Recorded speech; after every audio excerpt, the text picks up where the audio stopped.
a igreja? E vimos que a palavra de Deus é muito rica no uso de imagens para descrever a igreja do Senhor. A igreja é o corpo de Cristo, a igreja é a lavoura de Deus, a igreja é o templo do Espírito Santo, a igreja é o rebanho do Senhor. E por que nós falamos sobre a igreja no domingo passado e falaremos sobre a igreja hoje? Porque esse é o tema do nosso ano. Igreja, espiritualidade familiar. Muito bem, hoje nós vamos refletir sobre a igreja de Jerusalém. Mas, exatamente, destacando suas fortalezas, seus pontos fortes e suas fraquezas ou deficiências, porque não existe igreja aqui na Terra perfeita. A igreja é composta de pessoas como você e eu, e por conta disso ela é imperfeita, ela tem defeitos. Perfeito é o Senhor da igreja, é o noivo dela, o Senhor Jesus Cristo, mas a igreja do Senhor, na sua expressão humana, ela precisa de lubrificação, ela precisa de reparo, ela precisa da nossa atenção, do nosso cuidado, para que funcione como Deus quer. Vamos novamente orar, pedindo a bênção de Deus. Pai, ajuda-nos a entender a Tua palavra, a ser edificados a partir do exemplo da Igreja de Jerusalém e a evitar, ó Deus, os erros ou problemas nos quais ela incorreu. Dá-nos graça para responder com sabedoria aos desafios do nosso tempo, porque esse é o propósito da história, que nós, olhando para o passado, estejamos preparados para o hoje e também para projetar o amanhã. Oramos e o fazemos em nome de Jesus. Amém. Ao longo da aula nós vamos ler vários textos, sobretudo no livro de Atos. Muito bem. Do ponto de vista bíblico, a igreja é a noiva do Cordeiro, o corpo de Cristo, o rebanho de Deus. Isso no nível ideal. Então, quando a gente olha para o desenho divino da igreja, à luz das Escrituras, a gente vai encontrar estas e outras figuras ou imagens muito inspiradoras, muito bonitas sobre a igreja. Nível ideal. Nós devemos trabalhar para alcançar isso que Deus projetou em sua palavra. Mas no nível real, isto é, do ponto de vista sociológico, do ponto de vista nosso terreno, a igreja é um agrupamento de pessoas e, como tal, tem virtudes e deficiências que refletem tanto as características dos membros que a compõem. Aqui há pessoas com diferentes características. Eu coloquei aqui uma imagem ilustrativa, obviamente. Diferentes cores. Então, interpretem as diferentes cores como diferentes características, diferentes personalidades. Então, a igreja, do ponto de vista humano, ela vai refletir as diferentes personalidades e características dos seus membros quanto à combinação das referidas características. Então, existem algumas cores que vão surgir do cruzamento, do encontro, da mistura das cores individuais que somos nós. Hoje, como anunciamos há pouco, vamos refletir sobre a igreja de Jerusalém. A primeira igreja cristã é a célula máter, onde tudo começou. Trata-se da igreja mãe de todas as demais. Qualquer igreja cristã que você conhece, ou que você imaginar, em qualquer lugar do mundo, ela tem como mãe a igreja de Jerusalém. É a primeira comunidade cristã que surgiu. é o berço do cristianismo, uma comunidade que tem muito a nos ensinar, seja por meio de suas virtudes e conquistas, que nos servem de inspiração, seja por meio de seus problemas e desafios, que são alertas para nós. Quando nós estudamos a história, nós temos a oportunidade de nos inspirar com os bons exemplos, com os acertos, mas também evitar os erros, os acidentes, as escorregadas que os irmãos e irmãs do passado cometeram. Então, a Igreja de Jerusalém, sobre a qual nós temos bastante informação no livro de Atos, ela nos inspira por um lado, mas também nos adverte por outro lado. Primeira questão para a qual eu chamo a atenção de vocês: por que a primeira igreja cristã nasceu em Jerusalém e não em Samaria, onde Jesus teve aquela famosa conversa com a mulher samaritana, que compartilhou do que Jesus havia dito sobre ela, sobre a sua história, e muitos samaritanos vieram a crer. Povo que ensejou a famosa parábola do bom samaritano. Ou porque a primeira igreja não nasceu em Cafarnaum, essa cidade às margens do Mar da Galileia, que na realidade é um lago. Cidade onde Jesus realizou vários milagres, inclusive onde Jesus morou, em Cafarnaum, ali em frente ao Mar da Galileia. Por que não em Samaria? Por que não em Cafarnaum? Ou se fosse no contexto do século XXI, por que não em... Daniel, você é de Goiânia? Não, Anápolis. Não faça isso, né? Não diga, pastor, que eu sou de Goiânia, eu sou de Anápolis. Por que não em Anápolis? Por que não no Rio de Janeiro? Por que não em São Luís do Maranhão? No contexto do século I, por que a primeira igreja nasceu em Jerusalém? Porque essa foi a ordem do Senhor Jesus. Atos, capítulo 1, versículo 4. O texto, inclusive, está projetado, mas se você quiser abrir, fique à vontade. E comendo com eles, determinou-lhes que não se ausentassem de Jerusalém, mas que esperassem a promessa do Pai, a qual disse ele: de mim ouvistes. Nós sabemos que em Jerusalém, Jesus participou da Páscoa, que era o lugar preferido dos judeus para celebrar a Páscoa. Em Jerusalém, o nosso Senhor Jesus Cristo foi crucificado. Em Jerusalém, ele ressuscitou. E ele deu a ordem para os discípulos e aquelas pessoas que acompanharam o seu ministério para que permanecessem em Jerusalém, para que esperassem a promessa do Pai. Então, a primeira igreja nasceu em Jerusalém porque foi justamente o local que Jesus estabeleceu para que a igreja nascesse. Isso tem implicações para nós. Podemos aqui extrair alguns ensinamentos desse fato.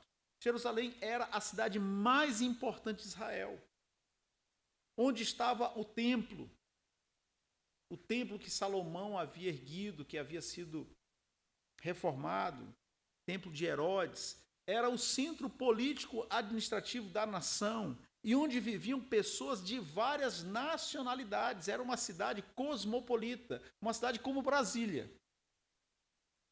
Antes de morar em Brasília, eu pensava que São Paulo era o lugar mais cosmopolita do Brasil. Depois que eu me instalei aqui em Brasília, eu desfiz essa tese pessoal e hoje eu entendo que Brasília é o lugar mais cosmopolita, onde a gente encontra gente de tudo quanto é lado do Brasil. Até gente do Acre, que eu não acreditava que existia, eu já encontrei aqui, Brasília. Jerusalém, diz a Bíblia, notem aqui, ora, estavam habitando em Jerusalém judeus, homens piedosos, vindos de todas as nações debaixo do céu. O que acontece? Quem era um judeu? Um judeu não era necessariamente alguém que tivesse nascido em Jerusalém, mas alguém de família judaica. Então, os judeus haviam sido espalhados por diferentes lugares, tanto na Ásia, no norte da África, na Europa, e muitos deles viviam em Jerusalém. Pessoas que haviam vindo de outros lugares, mas que se reconheciam que eram, desde certo ponto de vista, judias ou israelitas. Então, um lugar onde havia uma diversidade cultural. E a gente vai também mencionar que isso, por um lado, enriquece e embeleza a igreja. Então, quando, né, a gente tem gente tudo quanto é lugar do Brasil, né, quando você faz uma comida, uma reunião, uma festa, aí tem um que faz um prato da sua terra, a gente escuta diferentes sotaques, existem diferentes perspectivas sobre determinadas coisas. Isso é enriquecedor por um lado, mas ao mesmo tempo é desafiador. Quanto mais diversificado for o grupo, mais requer o quê? Flexibilidade, que é o que eu não tenho, eu não sei dançar. É impossível que eu aprenda a dançar porque eu sou duro. Mas onde há gente de várias procedências, isso oportuniza ou implica também virtudes, coisas positivas. Jerusalém era o lugar certo. É um lugar estratégico. Por quê? Porque se a igreja nascesse ali, na medida que as pessoas voltassem para os seus lugares de origem ou que viajassem, elas levariam essa mensagem. Esse conceito de lugar certo, de lugar estratégico, hoje, mais do que nunca, ele está muito em voga, ele é muito valorizado, porque de uns 25 anos para cá, se fala muito em plantação de igrejas em lugares estratégicos. E nesse sentido, um referencial é o do pastor que faleceu há pouco tempo, norte-americano, presbiteriano, Tim Keller. O que aconteceu em resumidas contas com o Tim Keller e por que ele passou a ser um referencial? Existem alguns lugares nos Estados Unidos e mesmo na Europa que são verdadeiros cemitérios de igreja. Porque as pessoas já não querem saber nada de Cristo, de cristianismo, de igreja. Um desses lugares é a cidade de Nova York, que é uma das maiores cidades do mundo.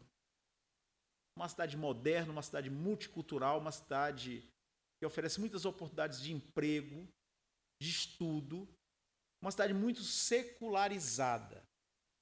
E Nova York, assim como Boston, em Massachusetts, sempre foi considerada como um cemitério de igreja. É triste dizer isso, porque no passado, por exemplo, a região de Boston foi a região onde houve o primeiro grande avivamento, a época do Jonathan Edwards e de alguns pregadores de tradição puritana. Mas hoje é outro cenário. Nova York, esse era o caso. No final da década de 80, Tim Keller decidiu iniciar uma igreja na cidade de Nova York e começou no apartamento dele. Eu vou resumir bem essa história. Essa igreja se tornou a igreja presbiteriana do Redentor, em Nova York. Ela tem milhares de membros e ela tem mais de um local de reunião, porque já não consegue comportar em um mesmo local. Tem pelo menos 3. E ela tem um ministério muito diversificado. Por exemplo, eu tive a oportunidade de morar durante 6 meses com um americano, uma temporada que eu passei nos Estados Unidos para aprender inglês. Não deu para aprender inglês, mas pelo menos a gente pôde ver umas coisas interessantes lá. E eu dividi apartamento com um americano que ele trabalhava na igreja do Tim Keller. Jeff. Gente muito boa. E ele fazia parte da equipe de conselheiros. Então, essa igreja, a Igreja do Redentor, foi fundada pelo Tim Keller. Ela tem uma equipe de conselheiros bíblicos que atendem as pessoas na sociedade. É interessante isso, por quê? Porque aqui no Brasil, quando alguém, um crente mesmo, está passando por algum problema, a gente recomenda um psicólogo ou um psiquiatra. Na grande maioria das vezes isso acontece. Nos Estados Unidos, que é um país de tradição protestante, essa parte do aconselhamento bíblico é muito desenvolvida. Então, o Jeff, ele trabalhava durante 2 dias na semana em Nova York, atendendo pessoas que vinham quebradas da sociedade, e ele oferecia ali o conselho bíblico à luz da palavra de Deus. E ele tinha formação acadêmica para isso. Essa igreja cresceu tanto que ela criou um ministério de plantação e de revitalização de igrejas. Isso se chama City to City. E ele está presente em todos os continentes.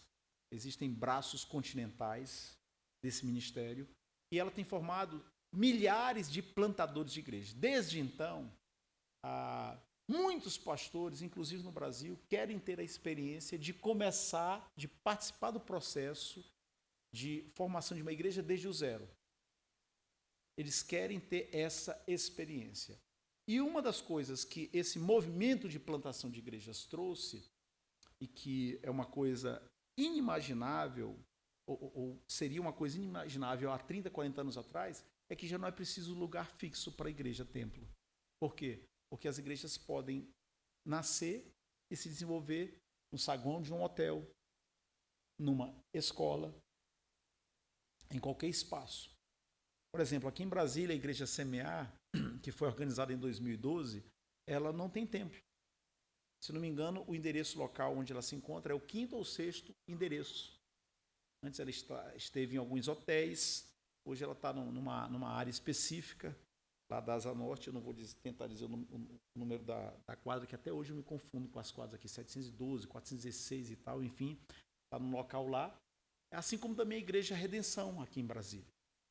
Isso está acontecendo no Brasil todo. Então, essa igreja passou a ser uma referência.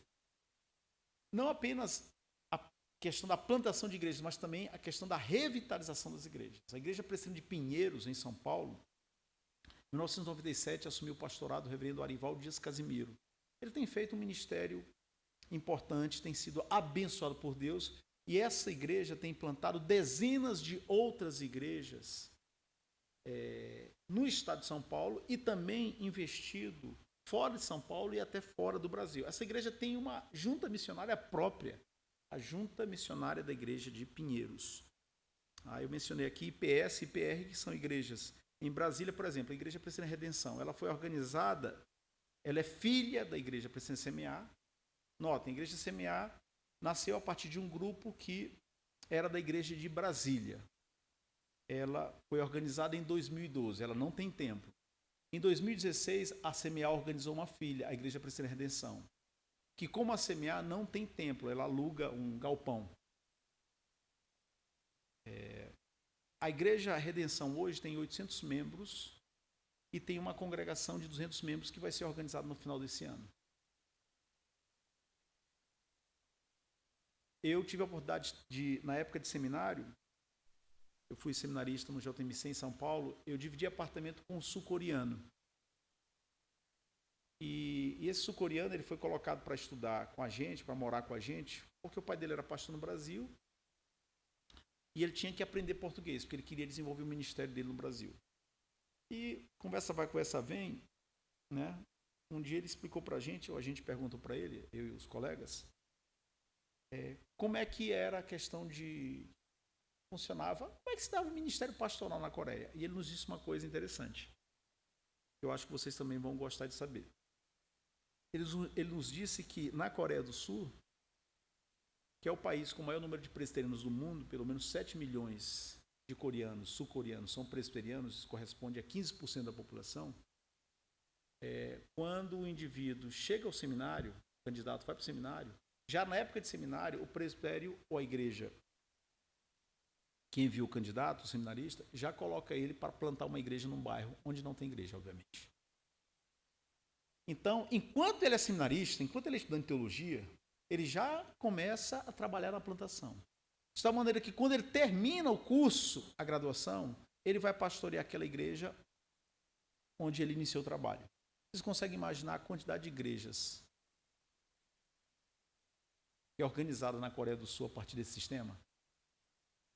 Notem como eles estão anos-luz na nossa frente. Aqui, depois que o cara forma, e eu me incluo, também participei desse processo, é que a gente vai buscar pensar numa igreja para ele. De tal maneira que hoje a gente tem em torno de 5 mil pastores na IPB para 3 mil igrejas. A gente tem mais pastores do que igrejas. Na Coreia, quando o cara está no seminário, ele já está plantando uma igreja. Vocês percebem a diferença? Tá. Moral da história. Onde é que eu quero chegar com esses exemplos? Por que certas igrejas crescem? Por que uma igreja como a Igreja Presbiteriana de Pinheiros, e ficou durante mais ou menos 100 anos estagnada. Hoje é uma igreja que consegue impactar no âmbito das missões dentro e fora do Brasil. Então, uma igreja como a Redenção, que é organizada em 2016, sem local próprio, tem centenas de membros e sustenta vários missionários. Por que certas igrejas crescem? Umas estancam, isto é, vivem para garantir a subsistência própria, aquela coisa, tem que funcionar. E outras até decrescem, até, como se diz no Chile, se aticam, ficam menores.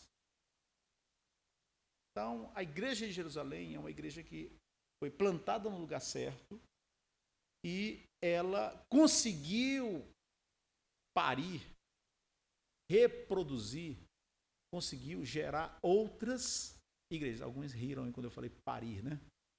Reproduzir outras igrejas.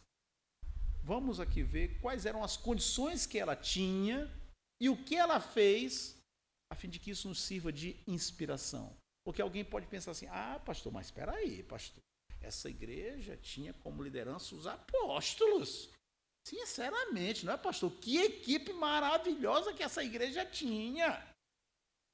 Eles tinham, será? Muito recurso financeiro. Tinham milhares de pessoas, muitos recursos humanos. Será? Segunda parte da nossa lição. Já vimos o porquê a igreja nasceu em Jerusalém e não em outro lugar. Porque foi a ordem do Senhor Jesus, lugar estratégico. Segundo lugar, as condições da igreja de Jerusalém. A congregação, o grupo de crentes, se reunia nos lares. Esse é um outro aspecto que tem sido muito resgatado atualmente por aqueles que estudam a temática do crescimento e revitalização de igrejas.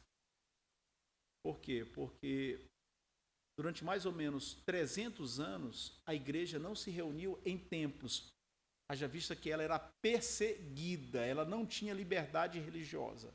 Então a igreja se reunia nas casas. Hoje, quantos de nós têm a disposição de abrir sua casa para abrigar uma célula, para iniciar um grupo familiar? Quer dizer, de certa forma a gente está fazendo e faz um movimento diferente daquele que caracterizou a vida da igreja no período antigo. A congregação, os crentes se reuniam nos lares. A igreja de Jerusalém eram os crentes, a família da fé.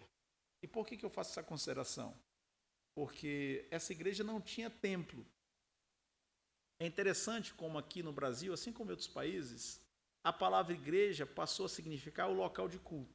Então a gente tem que marcar uma reunião. O que a gente fala? A gente se vê onde? Na igreja. Então, igreja, na maioria das vezes, quando a gente usa o vocábulo, a palavra igreja, a gente está se referindo ao quê? Ao local. Só que a ideia bíblica, a ideia do Novo Testamento, não é local, é a reunião de crentes. É a reunião dos convertidos. Aí eu coloco aqui, né? É assim que a gente diz no Brasil, assim como no Chile e nos Estados Unidos. Na França e no México, quando as pessoas querem expressar a mesma ideia, elas não dizem nos vemos na igreja, elas dizem nos vemos no templo. Você percebe a diferença? Ou não? Porque templo é o edifício religioso, o edifício que abriga a congregação. Igreja tem a ver com as pessoas reunidas para adorar a Deus. Em Moçambique, as pessoas falam, os crentes falam, nos vemos na paróquia. Nos vemos na paróquia. Muito bem, isso aí só como curiosidade. A igreja de Jerusalém, ela não tinha templo. Por isso que eu frisei há pouco que a igreja era a comunidade dos crentes. Nos diz Atos 1,15 que a congregação era como de umas 120 pessoas. E 120 pode ser 125, pode ser 115. 118. Havia gente idosa, a maioria dessas pessoas era de condição financeira humilde, essas pessoas não eram pessoas de posses. Essa igreja não tinha pastor. Me diga, qual era o pastor da igreja de Jerusalém? Não tinha conselho, não tinha diáconos, não tinha presbitério. Essa igreja não estava vinculada a um presbitério, só havia ela. Não tinha Bíblia impressa, o Novo Testamento ainda não havia sido escrito, e as pessoas não tinham o Antigo Testamento impresso, as pessoas não carregavam a Bíblia, e essa igreja não tinha liberdade de culto. Ah, pastor, mas essa igreja tinha ali os discípulos que vieram a ser apóstolos. Verdade, começando o ministério. Mas não havia um conselho formado, não havia uma estrutura estabelecida em funcionamento. Essa igreja estava dando os seus primeiros passos. Muito bem. Os crentes estavam... E qual era a condição emocional dos crentes? Quando a gente lê Lucas, os últimos versículos, tinham acabado de perder seu Salvador, seu mestre, que havia convivido com parte desses aqui durante 3 anos de maneira intensa com o grupo dos 12, que agora esse grupo era de 11, porque Judas havia tomado o rumo dele. Então, quando a gente lê Lucas capítulo 24, outros trechos dos evangelhos, Atos 1, esses crentes estavam perturbados, é o termo que aparece lá em Lucas 24, e a gente pode inferir amedrontados, com medo de que acontecesse com eles o que havia acontecido com quem? Com o Senhor deles. Perseguição e morte. Outra coisa, eles eram odiados pelos judeus. Eles não tinham liberdade religiosa. Eles não tinham condições legais para se reunir. Eles eram vistos como uma força subversiva, como um grupo rebelde. Por quê? Porque não acatava a liderança espiritual, a liderança oficial eclesiástica de Israel, que eram os sacerdotes.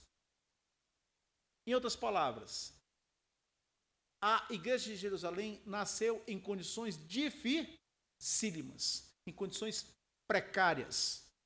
Os irmãos estavam amedrontados, os irmãos não tinham a Bíblia impressa, os irmãos não tinham conselho, não tinham junta diaconal, não tinham local de culto onde se reunir. Eram uma minoria, um grupo de pouco mais de 100 pessoas, mas, a despeito disso, quais são as fortalezas dessa igreja? O que essa igreja fez de maneira acertada que serve de inspiração para nós que estamos aqui em Brasília, mais exatamente no bairro do Cruzeiro. Cruzeiro, esse não é o novo, né? Esse é o Cruzeiro, não é isso, gente? Esse aqui é o velho, desculpa. Não, porque esse aqui não é o Cruzeiro novo, é o Cruzeiro velho. No século XXI. Primeira coisa para a qual eu chamo a atenção de vocês. Essa igreja, que é a célula-mãe, obedeceu a instrução de Cristo e permaneceu na cidade. Aconteceu que, enquanto os abençoava, ia se retirando deles, sendo elevado para o céu. O texto está falando de Jesus. Então, eles, adorando, voltaram para Jerusalém, tomados de grande júbilo, e estavam sempre no templo louvando a Deus. Se a gente quer que a nossa igreja dê certo, a primeira coisa que a gente tem que fazer, a gente tem que obedecer às instruções do manual do fabricante. Concordam, gente? Porque às vezes Deus diz uma coisa e o povo dele faz outra. Deus disse para Jonas, Jonas, vai para Nínive. Jonas tomou o barco para aquele lugar, para Tarsis. Não é isso? Não é isso, gente? Deus falou para a mulher de Ló não olhar para trás. O que ela fez? Olhou e virou uma estátua de sal.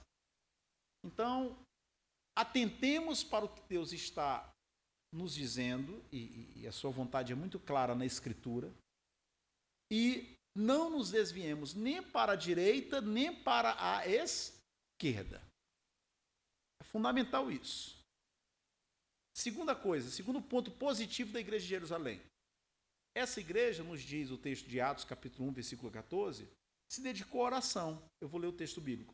Todos estes perseveravam unânimes em oração. O grupo era pequeno, mas o grupo estava o quê? Coeso, unido, em oração diante do Pai, com as mulheres, com Maria, mãe de Jesus, e com os irmãos dele. Como essa igreja enfrentou o medo, como essa igreja enfrentou a ameaça da perseguição, como essa igreja enfrentou a oposição dos judeus, reunida em oração. Eu não gosto muito da frase, que eu acho uma frase muito simplória, mas ela não deixa de expressar uma verdade. Ora que melhora. O Fernando aqui, o simpático, bonito, não é, Shirley? Esposo, lindo, ela está dizendo. Da Shirley, hoje ele está com uma camisa aqui, se não me engano, ore, confie, espere, confie. Então, para enfrentar as adversidades, é fundamental que nós nos dediquemos à oração. A oração já é um recurso ordinário. Mas quando a gente está no deserto, quando a gente está no meio da aflição, aí a gente tem que se dedicar, tem que redobrar mais atenção e tempo à oração. Aqui eu quero mencionar o presbiterianismo na Coreia do Sul. Como eu falei para vocês, pelo menos 7 milhões de pessoas, segundo o censo, viu? Isso aqui não é cifra, não é estatística dourada. Ninguém está dourando a pílula aqui, dando números oficiais. A Coreia do Sul tem pouco mais de 51 milhões de pessoas. Pelo menos 7 milhões se declaram presbiterianas. É verdade que existem lá muitas igrejas, são mais de 100 igrejas presbiterianas. Mas lá o presbiterianismo vingou, é o país com o maior número de presbiterianos no mundo. Pelo menos 15% da população, em torno de 15% da população, se declara presbiteriana. Qual é um dos segredos do sucesso, vou colocar entre aspas o sucesso, né? Porque a gente está falando aqui de mercado, de comércio, de técnicas empresariais, igreja não é empresa. Mas qual é um dos segredos do sucesso na Coreia do Sul? Quero também mencionar uma pesquisa do Peter Wagner. Peter Wagner é um dos grandes especialistas em crescimento de igreja no mundo. Tem um seminário nos Estados Unidos, um seminário em Fuller, na Califórnia. E esse seminário tem um centro especializado em crescimento de igrejas. E o Peter Wagner, ele, durante muito tempo, foi professor desse seminário. Numa pesquisa que ele fez, ele constatou que nos Estados Unidos, na época que ele fez a pesquisa, 28% dos pastores oravam menos de 10 minutos por dia. Então, praticamente um em cada 4 pastores orava menos de 10 minutos por dia. Na Austrália, ele constatou que a média de oração dos pastores na Austrália, é um lugar que tem muito menos pastores que nos Estados Unidos, era de 23 minutos.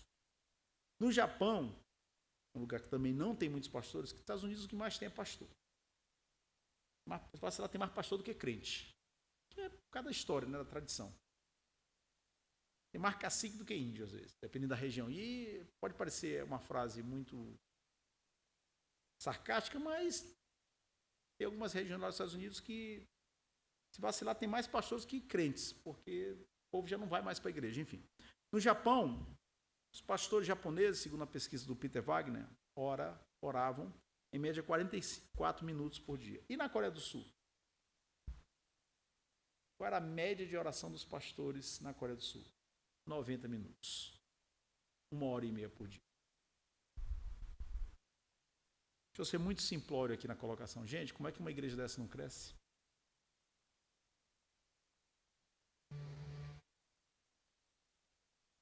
E outra coisa, nos lugares onde as igrejas crescem, o pastor tem que estar dedicado exclusivamente ao ministério. Focado na igreja, pastor.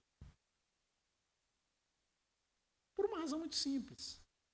Não tem como você fazer bem uma coisa dedicado a várias outras. Então, nos Estados Unidos, lá na Califórnia, né, no Seminário Fuller, na Coreia do Sul, e nas igrejas que levam esse assunto muito a sério, elas querem dedicação exclusiva ao ministério. Mas, pastor, o senhor não comentou aí dos crentes, né? Porque a igreja não é formada só por crentes. Tá, essa aqui é a média, né? Daqui a pesquisa do Peter Wagner apontou a média de oração dos pastores. E os crentes? Como está a reunião de oração em nossas igrejas?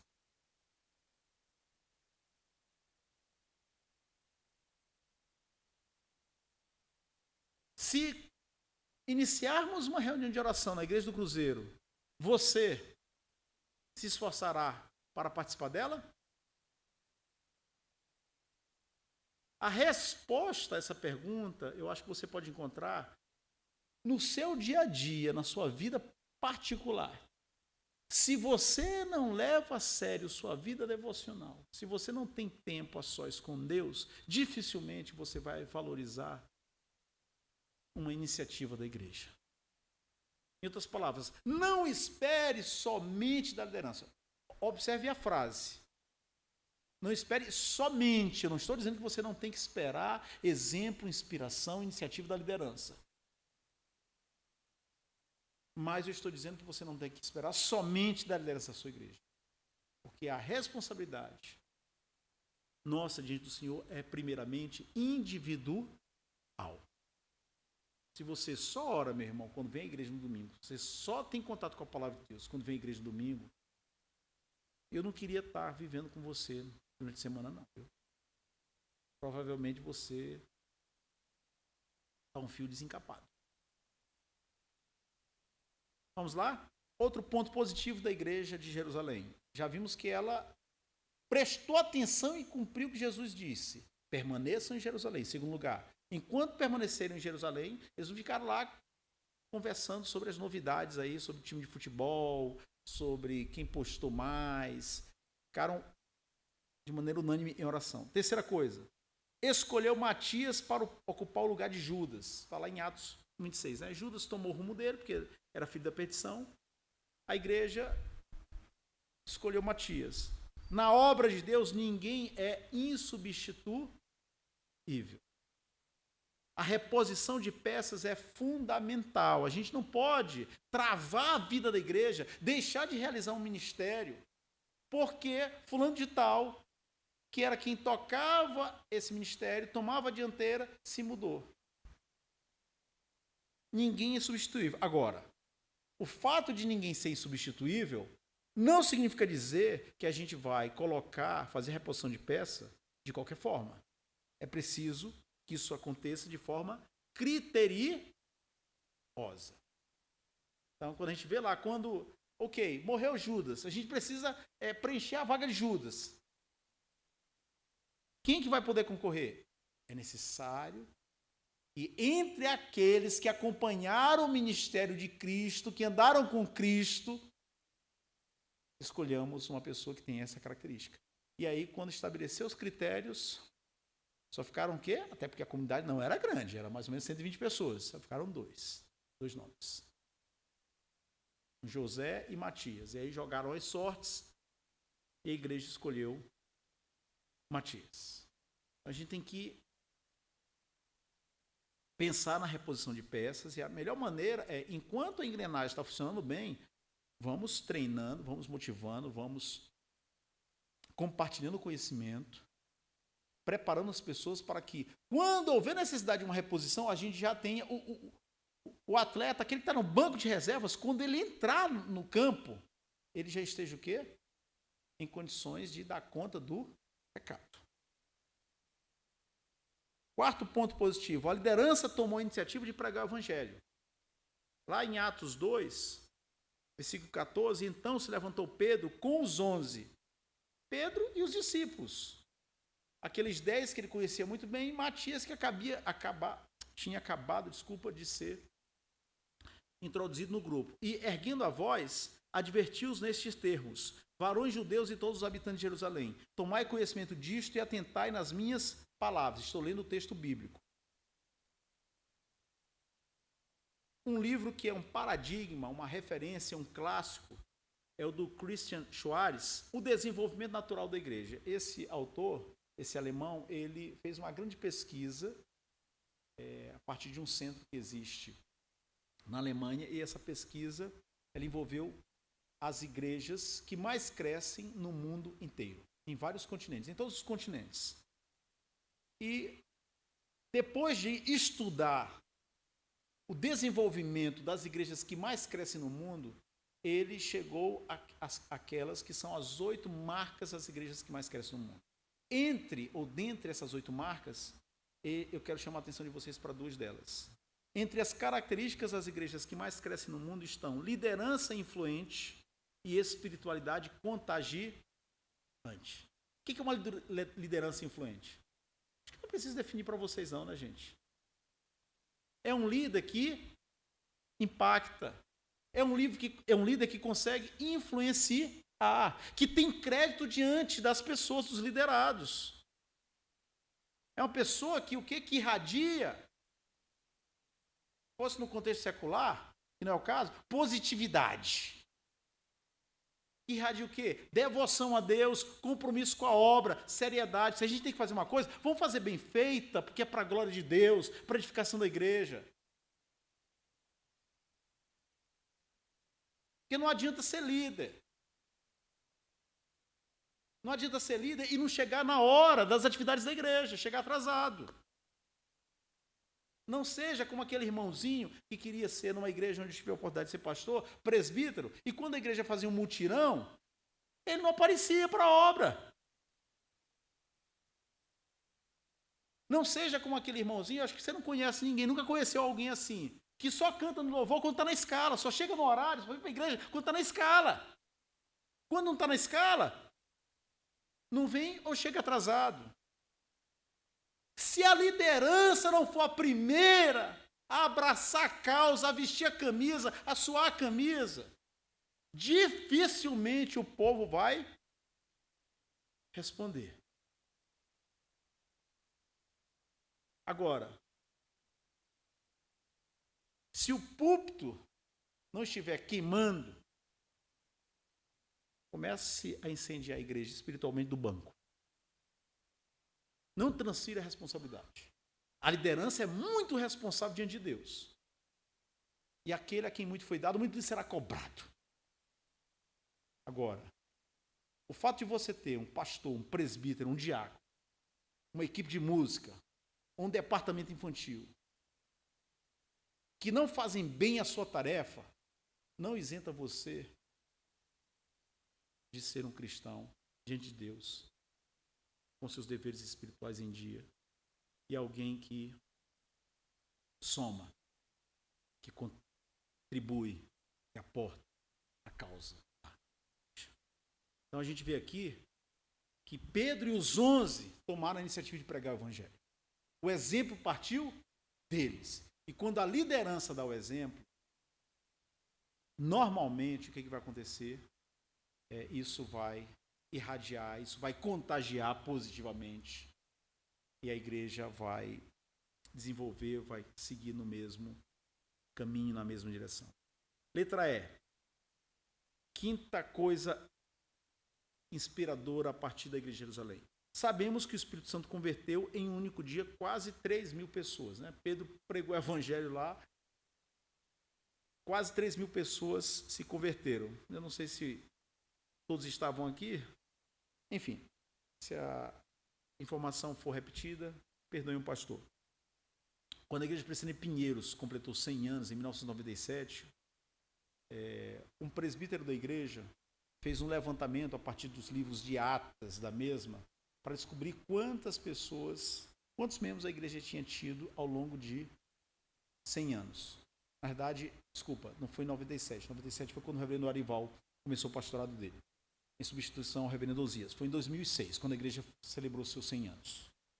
Um presbítero fez um levantamento nas atas para saber quantos membros a igreja tinha tido ao longo de 100 anos. Chegou ao número de 3.000 pessoas. em Atos 2, em um único dia, o Espírito Santo converteu quase 3.000 pessoas. Impressionante, não? Como Deus abençoou a igreja naquele momento da história.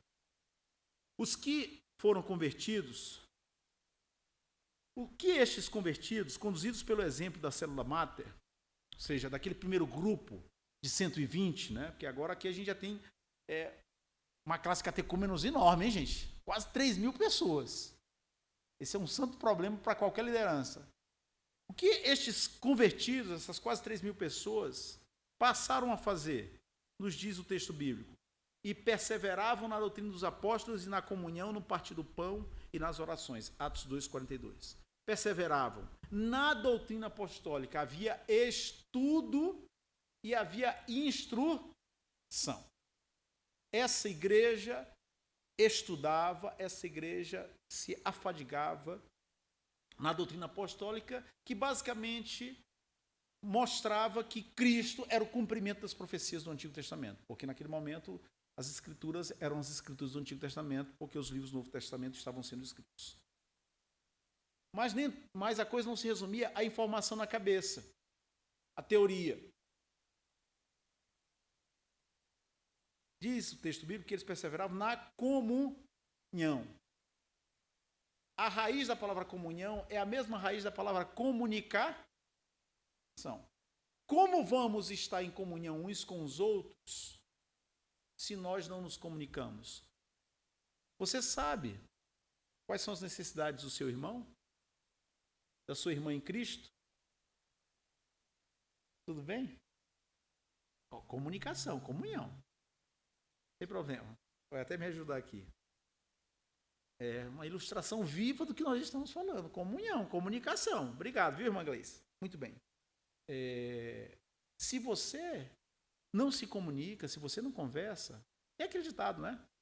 Dizia Calvino, quem não se comunica se... Quem não se comunica, vocês não conhecem, não, gente? Quem não se comunica se estrubica, é assim que diz? Ou seja, se complica. Vamos facilitar. Quem não se comunica, se complica. Como é que você vai orar pelas necessidades do teu irmão, da tua irmã, se você não está em contato com as pessoas? Se você não participa dos grupos onde a informação é compartilhada? Se você não toma iniciativa, não se abre para realmente vivenciar a comunhão com a igreja? Como é que a gente vai agradecer a Deus pelas bênçãos que Deus tem derramado no teu casamento, na tua casa, no teu emprego, se você não verbaliza, não expressa? Então, para que nós estejamos unidos, para que haja verdadeira comunhão entre nós, é necessário que haja comunicação, que nos falemos.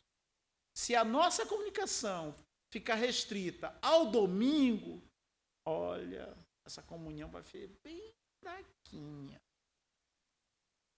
Isso é uma outra coisa que hoje o movimento de plantação e revitalização da igreja, de igrejas, nos ensina.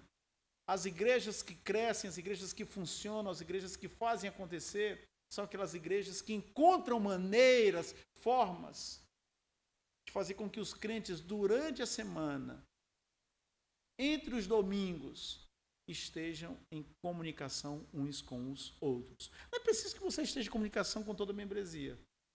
Talvez baste que você esteja em comunicação com 2 ou 3 famílias que moram no mesmo bairro, mais próximas de você.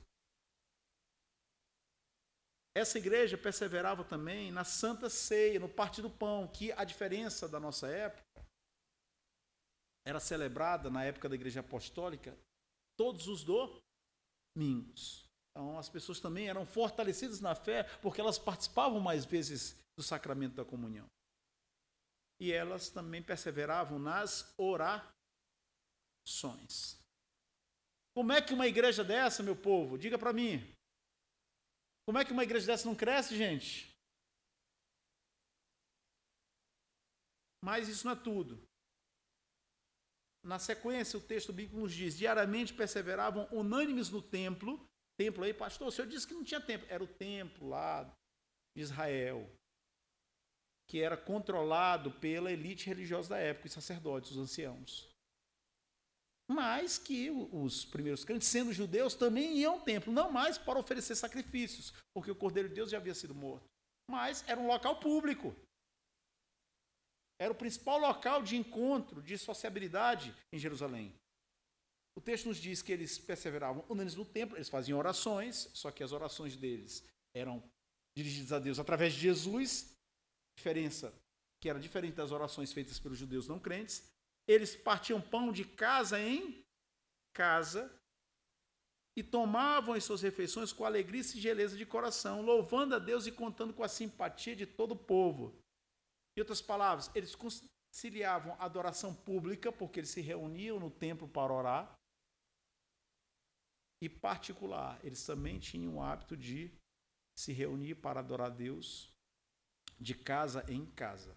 Irmão, irmã, você teria coragem de abrir sua casa para receber alguém? No último ano, quantas famílias, quantas pessoas da igreja visitaram seu lar por convite seu? Como é que você quer falar de comunhão, de comunicação, se você não toma a iniciativa na sua agenda de abrir seu lar para receber alguém da família da fé? Ah, pastor, é que dá trabalho. Meu irmão, o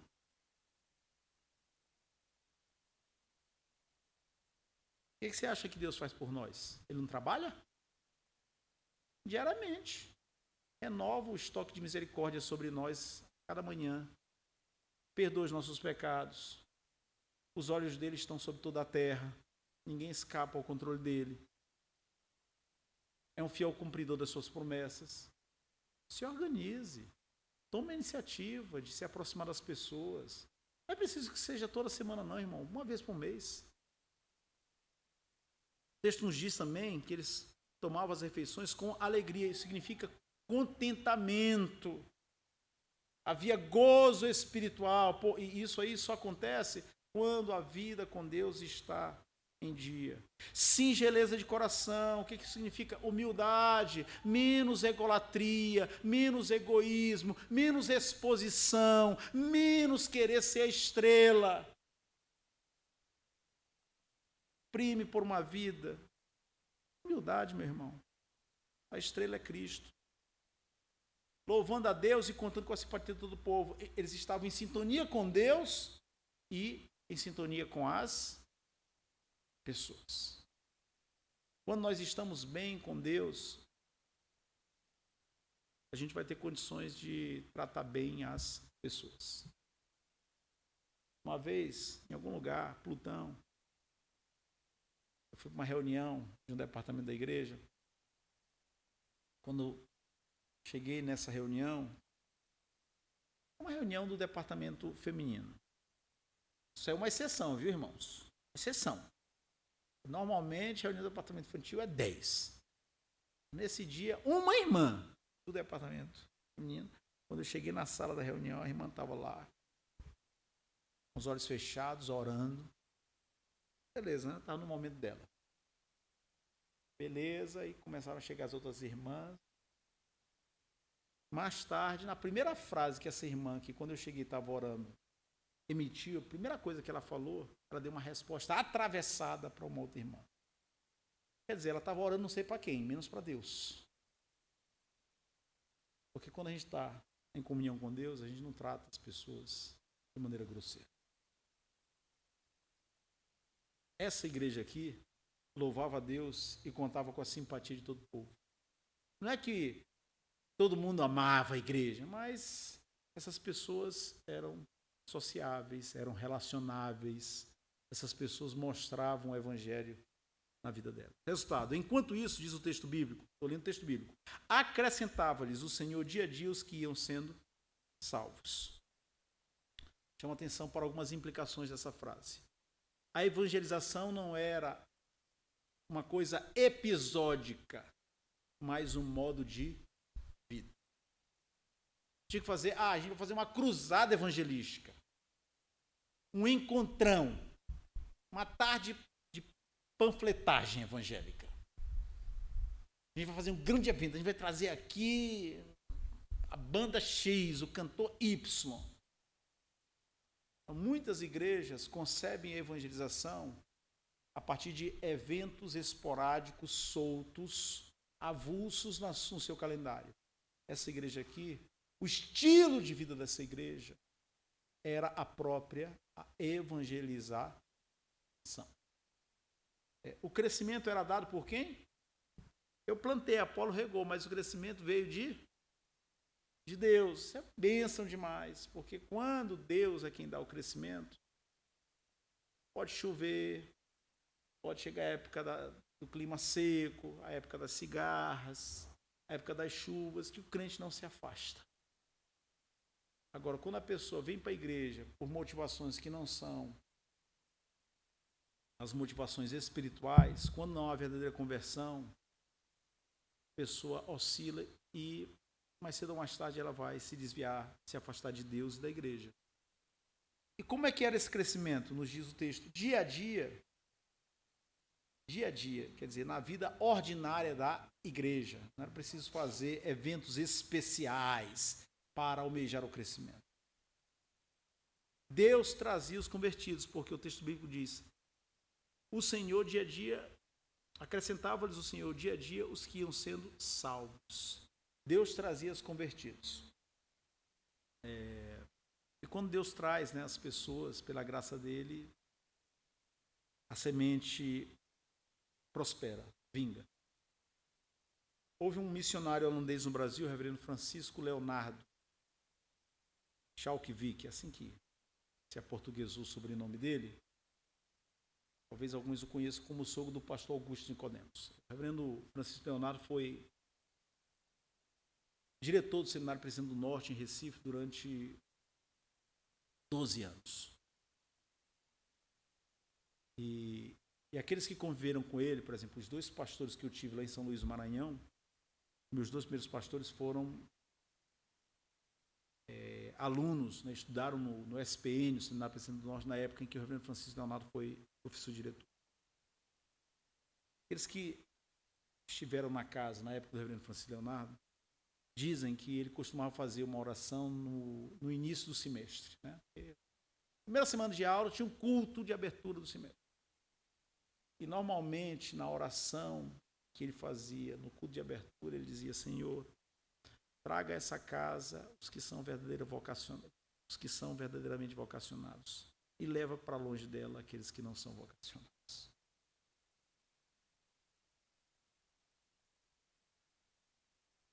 Um diretor de seminário, o que seminário precisa? Seminário precisa de aluno. Normalmente, quanto mais alunos forem matriculados na nossa casa, melhor é para a imagem da instituição, é mais dinheiro no caixa. Senhor, traga essa casa os vocacionados e afasta delas os que não são.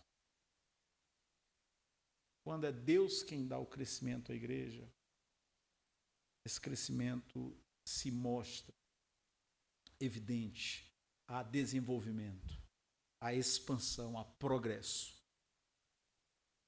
Então, o que essa igreja fez de maneira correta? Eu recapitulo, chamando a atenção dos irmãos, ou relembrando os irmãos de que essa igreja obedeceu a instrução de Cristo, permaneceu em Jerusalém, essa igreja se dedicou à oração, essa igreja escolheu Matias para ocupar o lugar de Judas, fez a reposição de peças. Essa igreja teve na sua liderança o exemplo certo, a liderança tomou a iniciativa, tomou a dianteira. Essa igreja perseverou na doutrina apostólica, na comunhão, na Santa Ceia, nas orações, e soube conciliar a adoração pública com a adoração particular. Desenvolveu contentamento, gozo espiritual, conservou ou desenvolveu a humildade. Essa igreja estava em sintonia com Deus e com as pessoas. Mas eu acho que esse filme está muito bonito, ele está muito cheio de rosas, está muito ideal. Pastor, essa igreja não tinha defeitos, não tinha problemas? Claro que tinha. Eu termino lembrando vocês de 2 dos problemas que essa igreja enfrentou, que eu chamo de as dores do crescimento. Por quê? Porque Quem tem filho aqui sabe o que eu estou falando. Vai crescendo, você vai, né, tendo que lidar com os desafios do crescimento. O tênis fica pequeno, a calça fica pequena, a camisa fica pequena. Vai querer comer mais. Timotinho lá em casa fala assim, mais tudo. Quando ele termina de comer o primeiro prato, mais tudo. Mais tudo. Às vezes é farofa, arroz, carne. Plano de saúde, shampoo especial, aí a pele da criança é ressecada, você vai comprar aquele creme que você tem que vender um rim para comprar o creme. A igreja vai crescendo, porque no dialeto pastoral, os pastores se reúnem, né? O ministério é sempre um desafio. Quando você chega numa igreja pequena, o desafio é fazer a igreja trabalhar para a igreja crescer. E quando cresce, o desafio é fazer com que esse crescimento se mantenha e que a engrenagem funcione, se desenvolva, para não cair na acomodação, não cair na mesmice. A Igreja de Jerusalém, só no único dia, quase 3.000 convertidos. Então, a gente também tem que pontuar aqui os desafios do crescimento. Eu quero chamar a atenção para 2. Atos 5. O que aconteceu? Não é? É interessante que o capítulo 4 termina com o exemplo de um homem que fez uma oferta generosa à igreja.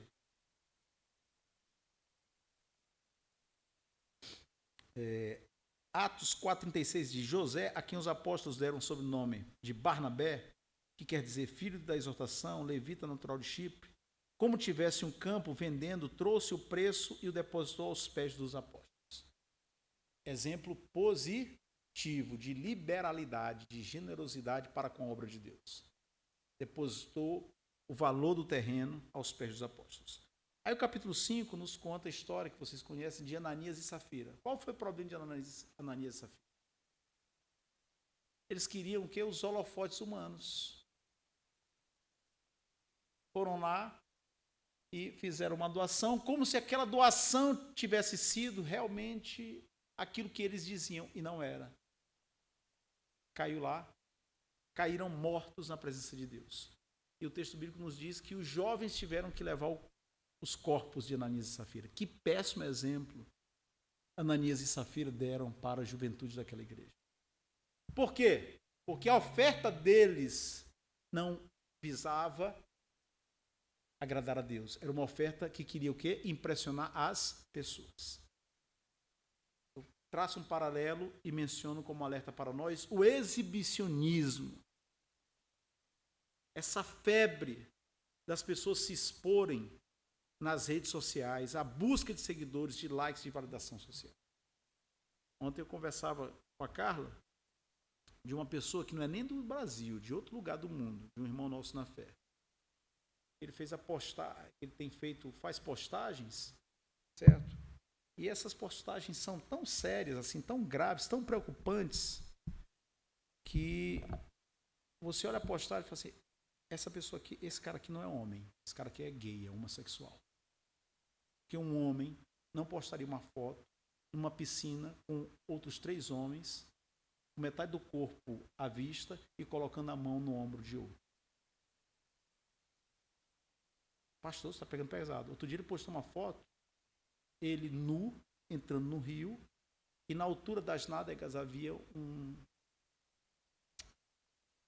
desenhozinho, uma imagenzinha. Pastor da presbítero da igreja.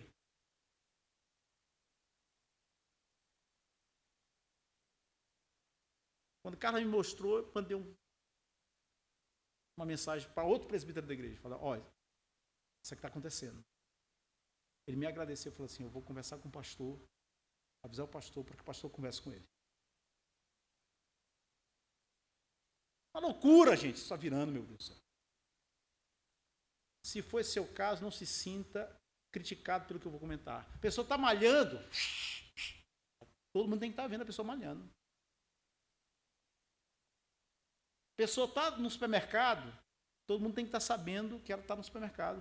Se você está tomando um café, todo mundo tem que estar sabendo que ela tem que estar tomando café. A pessoa está comprando papel higiênico no supermercado, todo mundo tem que saber a marca do papel higiênico que ela está comprando. Virou uma febre, meu povo.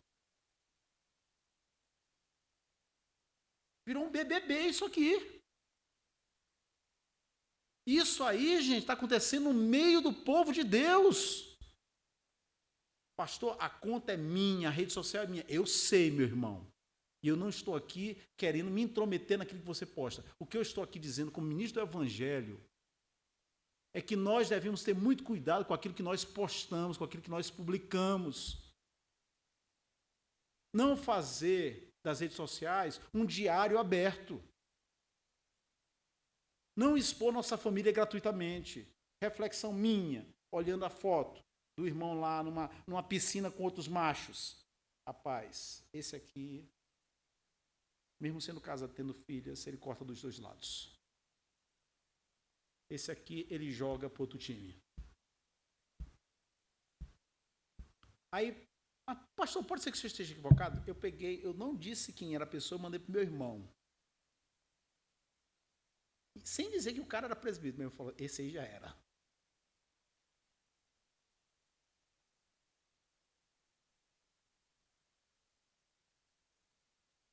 A que ponto nós chegamos, gente?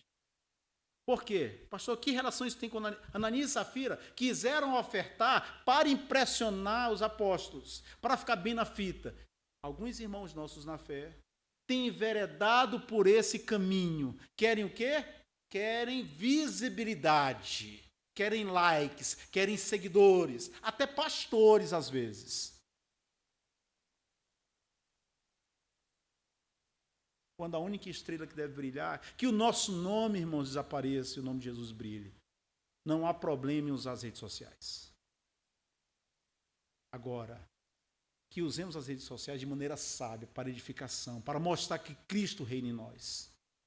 E não para que nós sejamos conhecidos. Outro problema, diferença de tratamento, Atos 6, né? As viúvas dos judeus tiveram preferência em relação às viúvas dos helenistas. Todos eram judeus, só que haviam judeus que tinham o hebraico como língua materna. E outros que falavam hebraico, mas não falavam fluentemente. Por quê? Porque eles haviam crescido em outros lugares. É como mais ou menos sustentar a ideia de que quem fala o português correto é quem nasceu em Portugal. Uma vez eu estava conversando com um americano que falava português, era uma viagem missionária, e esse americano falava português muito bem. E eu perguntei para ele, onde é que você aprendeu a falar português? Ele falou, eu aprendi lá onde se fala realmente o português original, em Portugal. Rapaz, mas eu não perdi a oportunidade. Eu falei, entendi. É por isso que alguns brasileiros, quando querem aprender inglês, vão para a Inglaterra e não para os Estados Unidos. Nossa! Mas também lá nos Estados Unidos a gente ensina inglês corretamente. Eu falei, eu sei, mas a gente vai na matriz. Na Inglaterra. Nossa, ele ficou... o cara perdeu o chão, ele jamais esperava ouvir uma resposta daquela. Então, na igreja de Jerusalém havia, aqueles judeus que haviam crescido em Jerusalém, que falavam hebraico assim, sem sotaque, moçambicano, angolano, para um brasileiro, português. E aqueles judeus que haviam crescido, é que nem filho de missionário, passa a maior parte da vida no exterior. Ele aprende português falando em casa, às vezes. Mas aquelas expressões coloquiais que os pais da criança não falam, sério, meu pé chulé, aquilo que não está no vocabulário da família, ele não aprende. Quando ele vem aqui para o Brasil e se encontra com os primos e com a igreja, ele fica deslocado em relação, ele não entende algumas expressões, por quê? Porque não fazem parte do vocabulário familiar dele. Então, na igreja de Jerusalém, o que houve? Na hora da distribuição diária dos alimentos, porque havia viúvas, umas viúvas foram tratadas com deferência, com distinção, e outras, se sobrar, a gente passa para vocês. Houve acepção de pessoas. Gente, isso na igreja é um problemaço. Isso aí nos permite ver que essa igreja, por mais que ela tivesse virtudes e pontos fortes, fortalezas, ela não era perfeita. feita. Por quê? Porque enquanto estiver aqui na terra, está manchada pelo pecado, imperfeita. Como eu e você somos imperfeitos. Mas essa igreja teve sabedoria para enfrentar o problema, para transformar o limão em limonada, para descascar o abacaxi. E para enfrentar aquele problema, em Atos 6, Atos 5, o Espírito Santo resolveu, né? Fulminou Ananias e Safira, né? Daquela maneira. Foi a maneira como o Espírito Santo decidiu exercer o juízo dele. Atos 6, Deus concedeu sabedoria aos apóstolos, que entenderam que eles deviam continuar dedicados à oração e à palavra, e eles o quê? Elegeram entre a congregação os primeiros diáconos, aqueles que iam cuidar das mesas. Então, o problema ensejou uma boa solução, e excelente solução, diga-se de passagem. Então, em resumo, né? Na medida que a igreja cresce, na medida que mais pessoas vão chegando, na medida que a igreja vai sendo ampliada, que o Espírito Santo vai mandando surpresas para a igreja, isso requer de nós o que também? O quê? Molejo, requer ginga, requer flexibilidade para ver os problemas não como obstáculos, não como muros, mas como molas que podem nos impulsionar, não é? É quase dizer impulsar, né, que é do espanhol. Impulsionar para o crescimento. Recapitulação. Certo? Se as crianças estiverem por perto, já pode chegar, que a gente vai ter uma dinâmica aqui com as crianças, né, a pedido do pessoal do departamento infantil. Recapitulação. Por que Jerusalém não Samaria ou Cafarnaum? Porque Jerusalém foi o local que Jesus estabeleceu para que nascesse, se estabelecesse a igreja mãe, a igreja sede, primeira igreja, a igreja de Jerusalém. Aqueles crentes não tinham condições favoráveis para o crescimento, para o desenvolvimento, mas eles, apesar disso, obedeceram à ordem de Cristo, se dedicaram à oração, fizeram a reposição de peças, viram na liderança o exemplo positivo e inspirador e perseveraram na doutrina, na comunhão, na Santa Ceia, nas orações. Souberam conciliar a adoração pública com a adoração particular, cultivaram contentamento cristão, a humildade, estiveram em sintonia com Deus e com as pessoas. Já vimos que essa igreja, no seu desenvolvimento, como é próprio, como acontece na vida de qualquer igreja, eu fiz aqui algumas alusões positivas à igreja Presbiteriana de Pinheiros, mencionei o caso da igreja Presbiteriana Redenção, o caso da igreja Presbiteriana Semear, mencionei o Presbiterianismo da Coreia, mas poderia, em outra ocasião, se o tempo permitisse, falar dos problemas em algumas dessas igrejas, pelo menos aqueles, obviamente, que eu tenho conhecimento, e sobre o Presbiterianismo da Coreia do Sul, dos muitos problemas que existem lá. Só para dizer o quê? Que existem luzes, mas também existem sombras. Existem fortalezas, mas também existem fraquezas. Essa igreja aqui do Cruzeiro, onde Deus nos colocou, não é melhor do que qualquer outra igreja. E não é pior. Ela é o local onde Deus nos colocou, e aqui a gente tem que se doar ao Senhor, se devotar a Deus, para que Deus nos use, para que sejamos bênção aqui. Conclusão. Onde estamos? Sabemos onde estamos? Não falo do ponto de vista geográfico. Qual é a condição que nós temos? Sabemos perguntas retóricas para reflexão. Sabemos da lista de membros que temos. Vamos supor, vou chutar aqui, 150 membros no papel. Quantos deles são dizimistas? Quantos deles são dizimistas regulares? Escola Bíblica Dominical. Qual é o número de alunos da classe de adultos? Qual é o número de alunos da classe de jovens? Qual é o número de alunos da classe de adolescentes? Como é a frequência dessas classes? Em que meses do nosso ano a gente tem uma frequência ruim, enfraquecida? E por que razões? É simplesmente porque as pessoas viajam? É simplesmente por isso? Em relação aos dons espirituais, quantos dos membros da Igreja Presbiteriana do Cruzeiro já descobriram seus dons espirituais? Desses que já descobriram, quantos estão colocando em prática, trabalhando nos seus respectivos lugares, nas esferas que Deus estabeleceu para que eles trabalhassem? Quais são os pontos fortes da igreja do Cruzeiro? Quais são os pontos deficientes que podem ser melhorados? Onde eu e você nos encaixamos nessa engrenagem? Hoje, se você for colocado na balança de Deus, sermão que nós ouvimos domingo passado, na balança de Deus, Tekel. Tekel? E aí? Quem tem alguns anos de caminhada vai lembrar aquela balança de peso. Para comprar 1 quilo de farinha, 1 quilo de açúcar, né? A balança tinha 2 pratos. Havia um peso aqui, e aí você colocava a quantidade da porção que você queria no outro prato. A balança ela ficava equilibrada, ou ela ficava assim, ou assado? Na balança de Deus, hoje, você, não é preciso eu dizer o seu nome, eu vou dizer para mim mesmo o meu. Eu estou em dia? Ou eu estou em falta? Ou eu estou, pela graça de Deus, acima da média? Se a gente quer ser uma igreja realmente dinâmica, comprometida com o Evangelho, integradora, acolhedora, que inspira as pessoas a amar mais a Deus e a realizar a vontade de Deus no âmbito de suas famílias, e nos lugares onde Deus tem colocado essas pessoas, nós temos que fazer bem o nosso dever de casa, cada um tem que dar conta de si.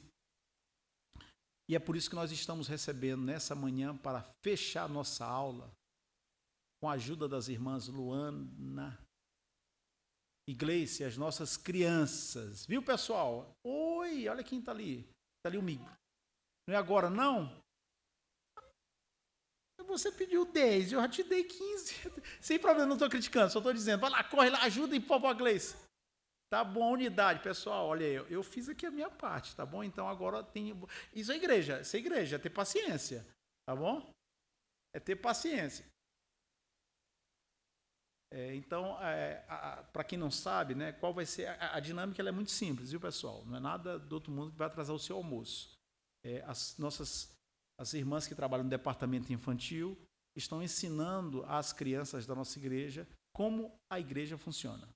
O que fazem os diáconos? O que faz o pessoal da música? O que faz a professora? O que faz a zeladora? O que faz o pastor? E aí, o que faz o pessoal que trabalha na parte do som? E aí, como a cereja do bolo, né, como fechamento, elas pediram para que as crianças participassem aqui desse momento de encerramento, para que eu explicasse para elas quem eu sou, o que eu faço e quem são vocês nessa história toda. Tá bom? Então aí nós temos as nossas crianças se aproximando, Homem-Aranha chegando. Olha que legal! Devagarzinho para não cair. Não cai, não? Rapaz, olha a Manu. Eita, olha a Isabela. Olha o Timóteo. Lá vinha o Fred, lá vinha o Manuel. Benício, o nome do outro, da dupla? Levi. Não me pergunte quem é quem, mas enfim, né? Legal, Benício, Levi. Olha aí, ó, que legal. Alice chegando. Olha aí, gente. O que é isso aí que vocês fizeram? Deixa eu ver aí. Uma igreja, mostra aqui, vem aqui, mostra o pessoal aqui. Mostra pro pessoal, pode olhar, pode virar para eles, eu já vi. Mostra aí o que é isso aí. É igreja, que legal a igreja, podem sentar. Opa, o quê? Pega lá a tua, pega. Eita, lá vem a Helena também, olha. Sem correr, não é preciso correr não, vai dar tempo. O pessoal aqui já concedeu uma misericórdia extra para vocês. Legal!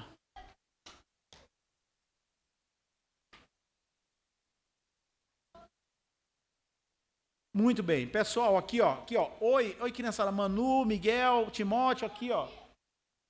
Tranquilo. Bom dia para vocês. Que alegria ter vocês com a gente. Olha, o meu nome é Marcone. Eu sou pastor. Tem o pastor Geraldo. O pastor Geraldo é aquele que distribui pirulito para vocês. É o pastor legal. Distribui pirulito, bombom.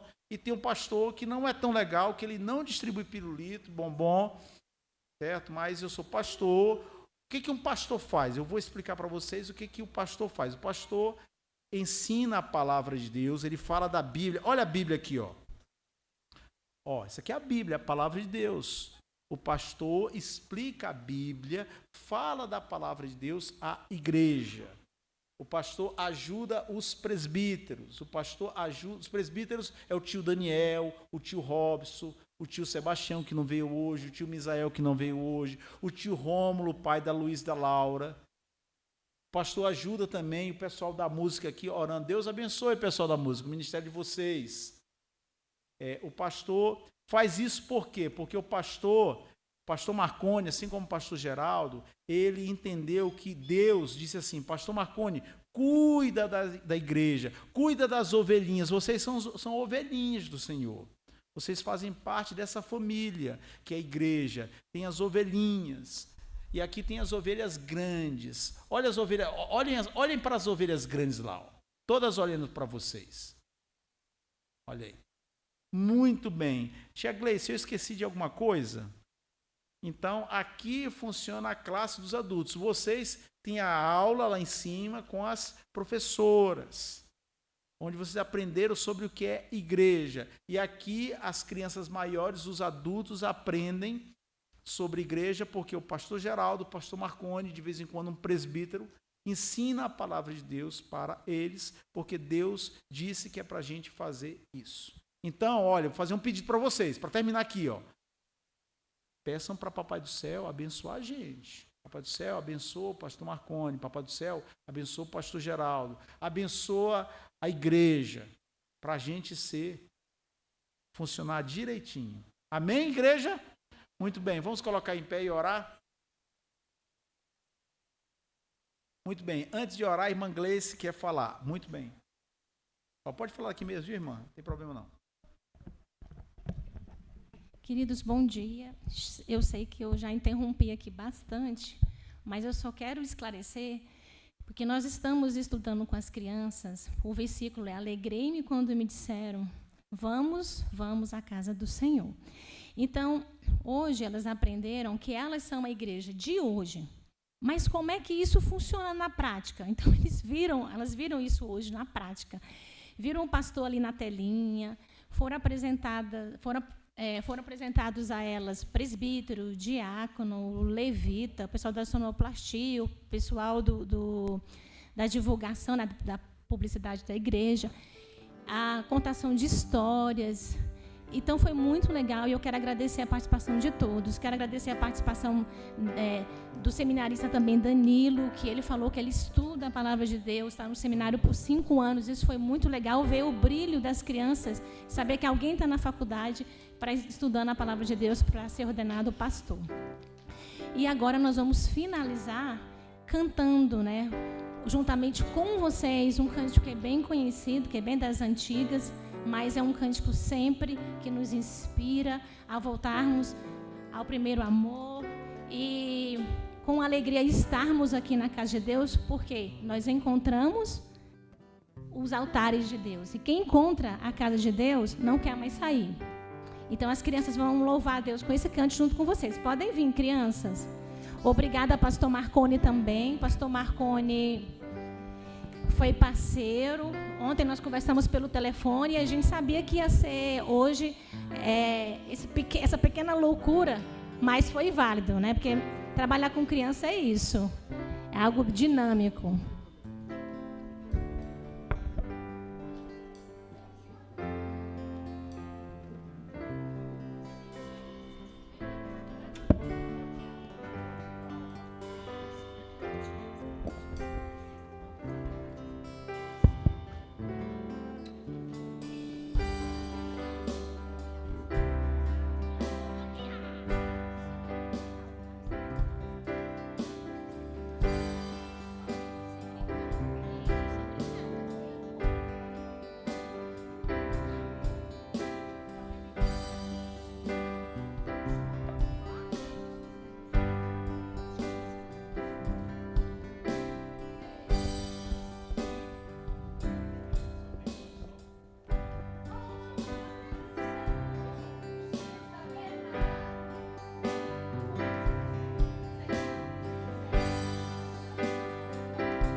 Muito bem, parabéns crianças, parabéns professoras. Agora nós vamos orar agradecendo. Vamos orar. Senhor, nós te agradecemos por essas crianças, pelo departamento de infância da nossa igreja, pelo trabalho realizado. Multiplique, Senhor, abençoa o esforço dessas irmãs, daqueles que também colaboram. Também te agradecemos pelo Ministério da Música e por todos aqueles que têm, ó Deus, cooperado para a edificação dessas ovelhinhas, desses cordeirinhos. Abençoa a tua igreja, abençoa o teu povo. Leva-nos em paz, ó Deus, guarda-nos nesse dia em que o mundo está absolutamente envolvido com aquilo que não é do bem. Protege-nos, Senhor, e permita que estejamos de acordo com a tua vontade mais tarde na tua casa. Oramos e assim o fazemos em nome de Jesus. Amém. Deus abençoe. Está encerrada a nossa escola dominical.